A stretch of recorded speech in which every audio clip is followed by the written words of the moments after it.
All right, let's dive into one of the most legendary commencement speeches ever given, Steve Jobs at Stanford, back in 2005. And this isn't really about tech or business. Nope. It's a raw, personal reflection on life, and it's all boiled down to these three simple stories that honestly hold some timeless wisdom for pretty much all of us. So this is how he starts. No big, grand statements, just a humble invitation. By framing his entire life's wisdom as just three stories, he makes it instantly accessible and really personal.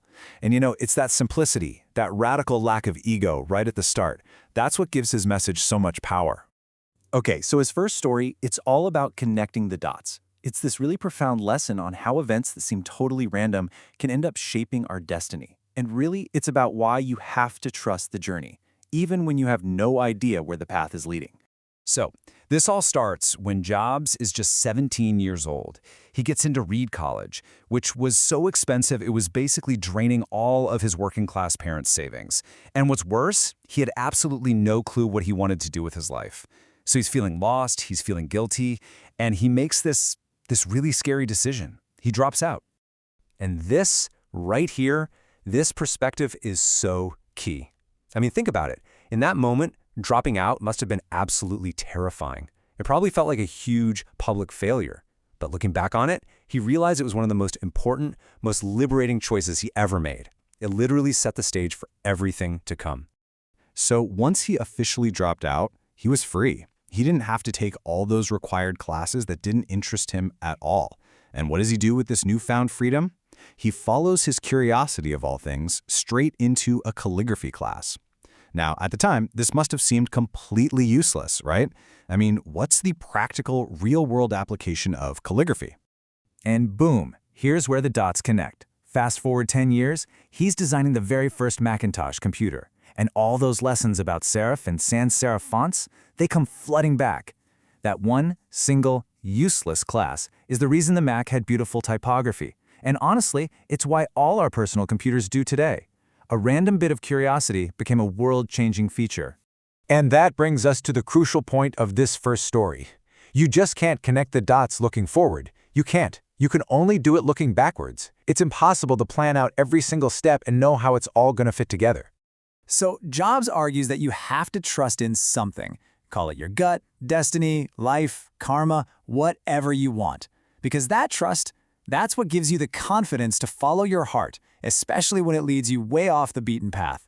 Believing that somehow, some way, those dots will connect down the road, well, that makes all the difference.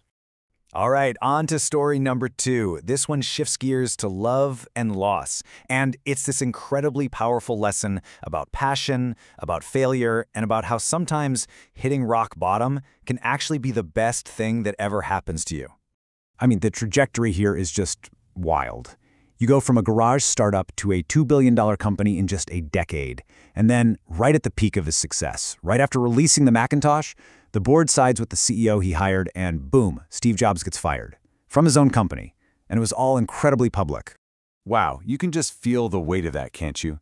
He literally called himself a very public failure. He felt like he'd let down this whole generation of entrepreneurs. The feeling of loss was just total, all-consuming. But then, slowly, something started to shift. He realized that even though getting fired was devastating, it had this totally unexpected upside. All that heaviness, that pressure of being Steve Jobs, founder of Apple, it was gone. And in its place, there was this lightness, the lightness of being a beginner again. And man, what a creative period that turned out to be. In just the next 5 years, he starts Next, the company whose tech would later become the very heart of Apple's comeback. He also starts Pixar, which, well, we all know what Pixar did for animation. So that failure, that devastating moment of getting fired, it led directly to some of his absolute greatest successes. So what got him through all that? Simple. He still loved what he did. And this leads to one of his most famous pieces of advice, and it's totally uncompromising. You have to find what you love. The only way to do great work is to love what you do. And if you haven't found it yet, keep looking. Do not settle. Because that passion, that's the only thing that's going to carry you through the tough times.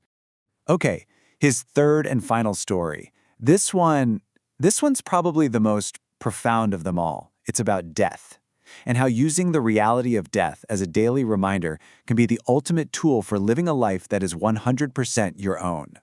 Get this, For 33 years, every single morning, Jobs looked in the mirror and asked himself this one question. It's such a powerful way to focus your mind. Just take a second and think about it.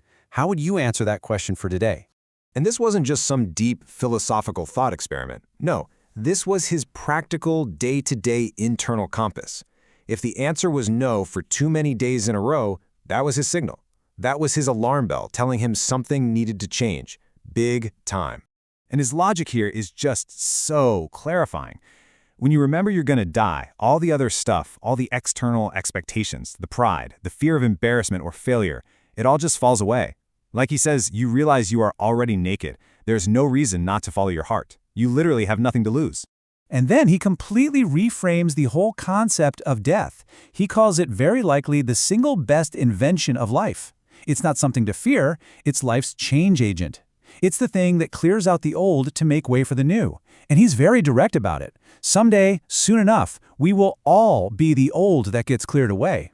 And understanding that isn't supposed to be sad, it's supposed to be liberating. So there you have it, connecting the dots, love and loss and death. These three stories all build up to one final, really urgent call to action for every single one of us. This, right here, is the big takeaway. Your time is limited. It's so limited. So don't waste it living someone else's life. Don't waste it on a path that someone else designed for you. So how do you do that? First, don't get trapped by dogma, which is basically just living with the results of other people's thinking. Second, don't let the noise of other people's opinions drown out your own inner voice. And maybe most important of all, you have to have the courage to follow your heart and your intuition. He says they somehow already know what you truly want to become. And he ends with this one last iconic piece of advice. It was actually the farewell message on the back cover of the final issue of the Whole Earth Catalog, which was a publication he really loved. And it's a wish that he then passed on to those graduates and to all of us. It means never be satisfied, always be learning, and always be willing to try new things, even if it looks foolish to others. Stay hungry, stay foolish.